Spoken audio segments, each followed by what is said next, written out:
చెప్పలేదు, నేను ఆ అధ్యాయం చెప్పాను. 2వ వచనం చదవండి. 2వ వచనం చదవండి.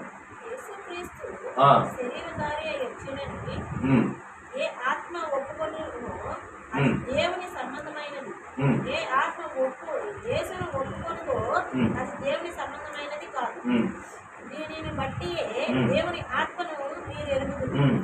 క్రీస్తు విరోధి ఆత్మ వచ్చునని మీరు విన్న సంగతి ఇదే.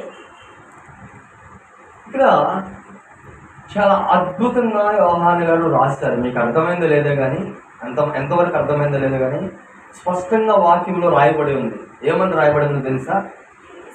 యేసుక్రీస్తు శరీరధారి అయి వచ్చినని ఏ ఆత్మ ఒప్పుకొనునో ఆ ఆత్మ దేవుని సంబంధి అయినది అంట.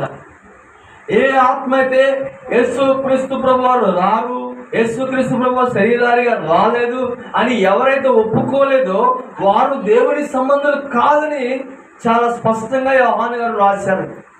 అంటే ఇక్కడ స్పష్టత మనకి కావాలి, అంటే లేఖనాధారం కావాలి మనకి. లేఖనాధారం లేకుండా ఏ వాక్యము చెప్పినా, ఎవరు ఎన్ని విధాలుగా చెప్పినా లేఖనాధారం అనేది చాలా స్పష్టత కలిగి ఉండాలి. హల్లెలూయా. ఇక్కడ కూడా యోహాను గారు చాలా స్పష్టంగా రాశారు. 1 యోహాను పత్రిక 4:2 అంటున్నాడు, ఏ ఆత్మ యేసుక్రీస్తు శరీరధారి అయి వచ్చినని ఒప్పుకుంటుందో అది దేవుని సంబంధి. ఈ రోజున చాలా మంది అసలు దేవుడు రావడం ఏంటని అనేవాళ్ళు కూడా చాలా మంది ఉన్నారు. అసలు దేవుడు రాడు అనేవాళ్ళు చాలా మంది ఉన్నారు. కానీ ఇక్కడ లేఖనాధారం చాలా స్పష్టంగా ఉన్నది మనకి. యేసుక్రీస్తు ప్రభువారు శరీరధారి వచ్చి ఉన్నాడని. హల్లెలూయా. ఈ వచ్చిన దేవుడు అసలు ఏం చేశాడనేది మనం తెలుసుకోవాలి.